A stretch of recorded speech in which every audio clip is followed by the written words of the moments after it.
দল কারা করবে, নির্বাচন কারা করবে, নির্বাচন করে হবে, এগুলো ঠিক করার দায়িত্ব ক্যান্টনমেন্টের নয়, ক্যান্টনমেন্টের কাজ নয়। এবং আমরা ক্যান্টনমেন্টের কোন প্রতিনিধির কাছ থেকে প্রকাশ্য ফরমালে এরকম কোন বক্তব্য বিবৃতি বা কোন অনুষ্ঠানও আমরা দেখি নাই, শুনি নাই, জানিও না। আপনারা জানেন? আপনারা দেখেছেন? দেখেন নাই। সুতরাং আমরা কেন তাদের দিকে আঙ্গুল তুলব? আমাদের বিক্ষুব্ধতা তৈরি হয়েছে যখন অন্তর্বর্তীকালীন সরকারের মাননীয় প্রধান উপদেষ্টার মুখ থেকে আমরা শুনেছি যে এই সরকারের বা তাদের আওয়ামী লীগকে নিষিদ্ধ করার বিষয়ে কোন পরিকল্পনা নাই। সুতরাং যারা সত্যিকার অর্থে এই ফেসিবাদের বিরুদ্ধে লড়াই সংগ্রাম করেছেন, সত্যিকার অর্থে অত্যাচারের শিকার হয়েছেন, যারা নির্যাতিত নিপীড়িত শহীদদের পক্ষে কথা বলছেন, ফেসিবাদের বিপক্ষে অবস্থান করছেন, তারা রাজপথে, আমি বলবো যে তারা রাজপথে নেমে আসুন এবং তারা অন্যদেরকে আহ্বান করেন রাজপথে নেমে আসার জন্য। তারা সরকারের কাছে আহ্বান জানান, আপনাদেরকে সরকারে বসানো হয়েছিল, আপনাদের অন্যতম প্রধান কাজ ছিল এই আওয়ামী লীগের নিষিদ্ধ করা। আপনারা কেন 7 মাসও এটা করতে পারেন নাই? 7 মাস পড়েছে, আপনারা বলছেন যে আওয়ামী লীগ নিষিদ্ধের কোন পরিকল্পনা নাই। আমরা দেখলাম আমাদের একজন উপদেষ্টা আসিফ মাহমুদ, তরুণ উপদেষ্টা, উনি 7 মাস পরে এসে বলছেন যে সেনাপ্রধান নাকি বুকে পাথর চাপা দিয়ে ডক্টর মোহাম্মদ ইউনূসকে মেনে নিয়েছেন। আরে ভাই, এইটা তো আরো 7-8 মাস আগের কথা, যখন সরকার গঠন হয়। এইটা তো তখনকার কথা। আপনারা তখন কেন বলেন নাই? তখন কেন বলেন নাই?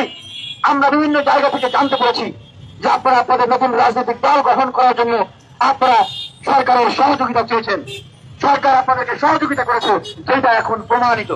এতদিন কোনো সমস্যা হয় নাই, এতদিন কোনো গন্ডগোল হয় নাই, এতদিন আপনারা কোনো ভিডিও ছাড়েন নাই, এতদিন কেউ ওইভাবে করে পোস্ট দেন নাই।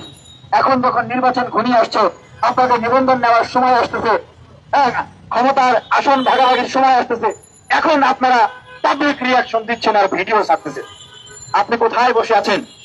আরো উপদেষ্টা, ছাত্র উপদেষ্টা মাহফুজ আলম, উনিও দেখলাম বক্তব্য দিচ্ছেন। আপনি কোথায় বসে বক্তব্য দিচ্ছেন? আপনি উপদেষ্টা, সরকারের জায়গায় বসে বক্তব্য দিচ্ছেন। আপনি যে বক্তব্য দিচ্ছেন এটা আমি দিতে পারি, এইখানে বসে দিতে পারি, এইখানে দাঁড়ায় দিতে পারি, কিন্তু সরকারের চেয়ারে বসে আপনারা রাষ্ট্রের স্থিতিশীলতা নষ্ট হয়, এই ধরনের কোন কাজ আপনারা করতে পারেন না। কারণ রাষ্ট্র পরিচালনা করার দায়িত্ব আপনাদের। আপনারা যদি মনে করেন this government has gone out of control, এই সরকার আপনাদের নিয়ন্ত্রণের বাইরে চলে গেছে, তাহলে পদত্যাগ করেন। যারা যারা আওয়ামী লীগের নিষিদ্ধ চান, নির্বাচনে আওয়ামী লীগের অংশগ্রহণ চান না, তারা এই সরকার থেকে পদত্যাগ করেন, অথবা আহ্বান জানান যে একটা জাতীয় ঐক্যের সরকার গঠন করার আহ্বান জানান। যারা যারা আওয়ামী লীগের নিষিদ্ধ চায়, আগামী নির্বাচনে আওয়ামী লীগের অংশগ্রহণ চায় না, যারা গুণগত পরিবর্তন চায়, তারপরে নির্বাচন চায়, তাদেরকে সাথে নিয়ে আপনারা সরকার পরিচালনা করেন, আমরা সরকার পরিচালনা করি। আর নাহলে সরকারের জায়গা থেকে আসা জনগণের কাতারে দাঁড়ান, বিপ্লবীদের কাতারে দাঁড়ান। সংস্কারের কথা বলা হয়, দিনে দিনে সংস্কারের কথা বলে 7 মাস চলে গেছে।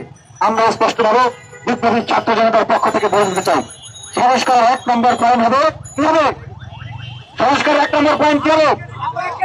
আওয়ামী লীগকে রাজনৈতিক কার্যক্রম, তার দোসরদের রাজনৈতিক কার্যক্রম নিষিদ্ধ করতে হবে, আগামী নির্বাচনে তাদের অংশগ্রহণ ব্যান, এইটা হবে সংস্কারের 1 নম্বর পয়েন্ট।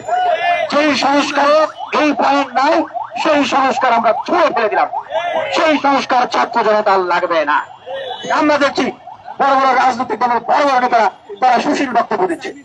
এত এত মানুষ খুন করলো, গুম করলো, হত্যা করলো, তাদের নিজেদের নেতাকর্মীদেরকে গুম করেছে, খুন করেছে, হত্যা করেছে, এখনো অনেকেই জেলে আছে তাই আওয়ামী লীগের মামলায়, এখনো অনেকেই নামে মামলা আছে, অথচ সেই আওয়ামী লীগের নামে তারা কিনিয়ে বিনিয়ে সুপারিশ করতেছে। কেন জানেন? কেন জানেন? কারণ দ্রুত ইলেকশনটা হয়ে গেল, ওনারা দ্রুত এমপি হতে পারবেন, ওনারা দ্রুত মন্ত্রী হতে পারবেন, ওনারা দ্রুত ক্ষমতায় যেতে পারবেন। না ভুল বললাম? আরেকটা জায়গা আছে, আরেকটা জায়গা হচ্ছে আওয়ামী লীগকে যদি এই নির্বাচনে অংশগ্রহণ করানো যায়, ওনাদের তাল গাছ তো ওনাদেরই থাকলো। বাকিটা হচ্ছে এই নির্বাচনের যে একটা লেজিটিমেসি, সেই লেজিটিমেসিটা তারা আওয়ামী লীগ এবং ভারতের কাছ থেকে নিয়ে নিতে পারলো। আমাদের উপদেষ্টারা অনেক মুখে পুরো পেটে বসে আছে, বসে নাই? সব উপদেষ্টার কথা বলছে।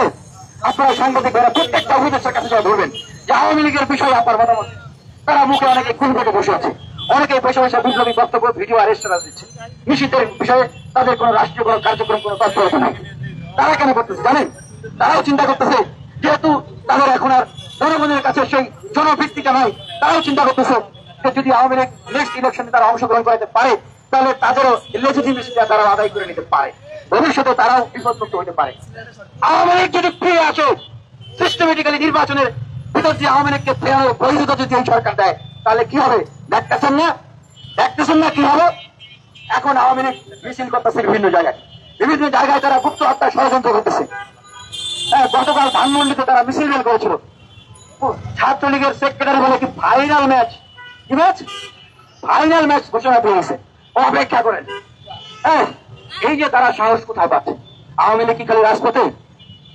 আসিফ নজরুল সাহেব বলে নাই পুলিশের আশীর্বাদ আওয়ামী লীগ বলে নাই? তাহলে প্রশাসনে আওয়ামী লীগ আছে না? বিচার বিভাগে আওয়ামী লীগ আছে না? শিক্ষাঙ্গনে বিভিন্ন জায়গায় যারা আওয়ামী লীগ আছে, এই যে আমাদের প্রধান উপদেষ্টাদের বক্তব্য শুনে তারা কনফিডেন্স পাচ্ছে।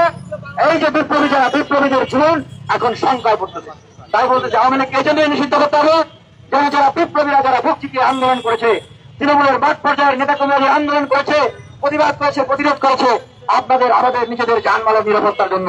অন্যথায় এই আওয়ামী লীগের যে ক্রোধ, এই আওয়ামী লীগের যে প্রতিহিংসা, এই আওয়ামী লীগের যে প্রতিশোধ, সেই প্রতিশোধের হাত থেকে কিন্তু আপনারা আমরা কেউ রেহাই পাবো না।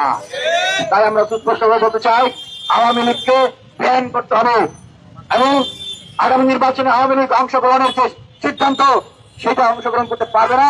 এই সিদ্ধান্ত আমরা আগামী 24 ঘন্টা আপনারা এই আহতদের, এই অভ্যুত্থানের নেতৃবৃন্দদের যে 24 অভ্যুত্থান, সেটাকে ধারণ করে দাঁড়িয়ে আছেন, সেটাকে ধারণ করে সরকার বসে আছেন।